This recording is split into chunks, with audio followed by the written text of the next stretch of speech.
Jangan lupa ya di-subscribe dan nyalakan lonceng notifikasinya. Alhamdulillah dalam periode ini saya lengkap di Trans TV. Senin sampai Jumat saya jadi penulis. Saya juga jadi sutradara di program ketenagakerjaan. Saya jadi host juga di sana. Kemarin di Kementerian Pendidikan Nasional saya jadi artis. Jadi ya, hampir semuanya dijalanin. Sekarang juga saya lagi nulis untuk film layar lebar. Ya semuanya saya jalanin, alhamdulillah. Kang, pandemi saat ini menjadi suatu hal yang sulit nggak sih untuk berkarya atau bekerja? Ya sangat sangat sulit sih memang ya. Tapi selalu ada jalan lah, artinya ya,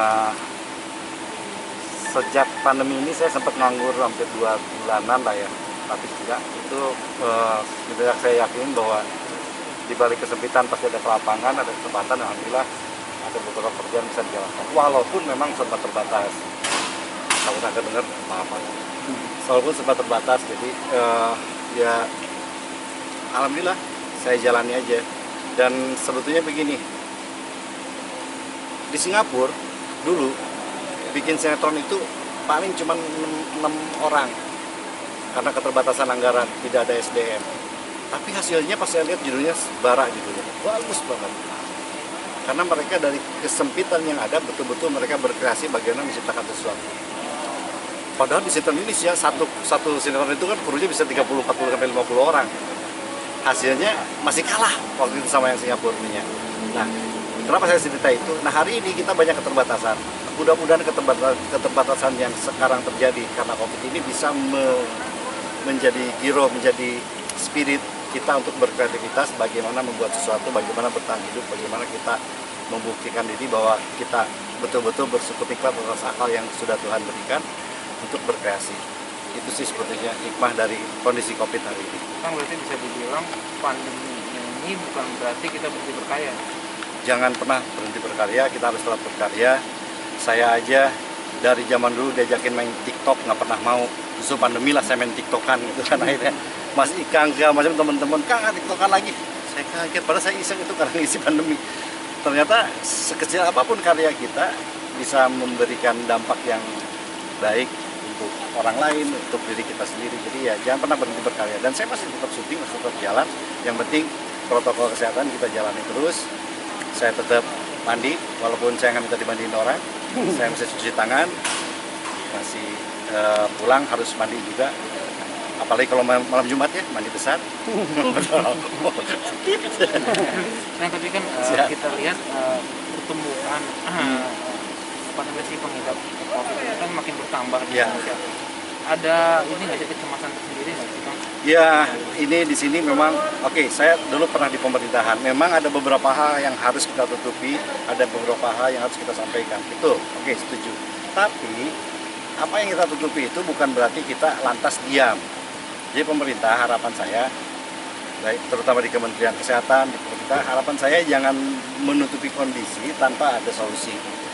Ketika nanti terbongkar muncul, akhirnya menimbulkan kepanikan-kepanikan yang luar biasa. Nah, masyarakat Indonesia itu pada dasarnya penurut apabila pemerintah menyelesaikan krisis kepercayaan. Kalau krisis kepercayaan sekarang masih terus berjalan, susah. Sekarang beginilah, kalau kita mindahin handphone dari sini ke sini aman. Kalau mindahin orang, Mas jangan di situ Mas, di sini Mas, belum tentu mau. Nggak perlu, gitu kan. Tapi kalau mindahin handphone bisa. Tapi kalau bisa beliau percaya sama saya, Mas pindah ke Mas, dari situ pasti pindah. Nah, artinya pemerintah akan sangat mudah meminta masyarakat melakukan memakai masker atau untuk ini segala macam apabila pemerintah betul-betul dipercaya. Ini menjadi PR pemerintah, jangan kecil hati pemerintah.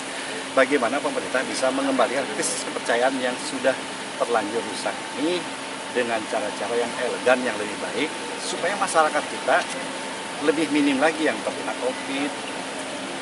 Kalau seorang kandidat sendiri sebagai masyarakat Indonesia, apa sih, Kang? Saran saya kompak, jujur. Hari ini kan banyak yang berantem di atas, iya kan? Bagaimana kita yang di bawah mau nurut, di atas aja masih pada yang sini ke sini, yang itu ke situ, yang ini begini segala macam. Setiap pernyataan, setiap ucapan oleh pemerintah itu harus satu, harus melalui sebuah brainstorm FGD yang jelas dengan ilmuwan yang jelas, sehingga apa yang disampaikan kepada masyarakat itu adalah hal matang, bukan yang abu-abu, bukan yang ragu-ragu. Kalau sudah tegas, bulat, jangan. Tapi kalau dikejar wartawan segala macam, jujur aja wartawan, kita belum menemukan. Kita sudah menemukan tapi belum A1. Kita tidak akan menyampaikan. Sampai menemukan titik temu A1 baru sampaikan. Ini kelihatannya ini ngomong, itu ngomong, ini jalan, ini segala macam. Terus berantem di atas. Seharusnya nggak begitu ini. Sudah nonton. Coba kita lihat orang tua kita. Kita sebagai anak. Ketika orang tua kita, ibu saya nyalahin bapak saya balik nyalahin ibu saya. Saya bengong aja. Kenapa? Karena bagi saya mereka adalah orang tua kami. Saya tidak berhak untuk menyalahkan mereka. Tapi ketika dipaksa terus saling menyalahkan, saya akhirnya menyalahkan dua-duanya. Mau nggak sih pemerintah disalahkan oleh rakyat karena kalian saling menyalahkan satu sama lain? Maka duduklah bersama untuk memberikan yang terbaik untuk masyarakat, keputusan akhir. Salah, gagal, itu hal yang biasa. Tapi ketika dilakukan bersama-sama, akan indah rasanya dan masyarakat akan bisa lebih percaya lagi kepada pemerintah.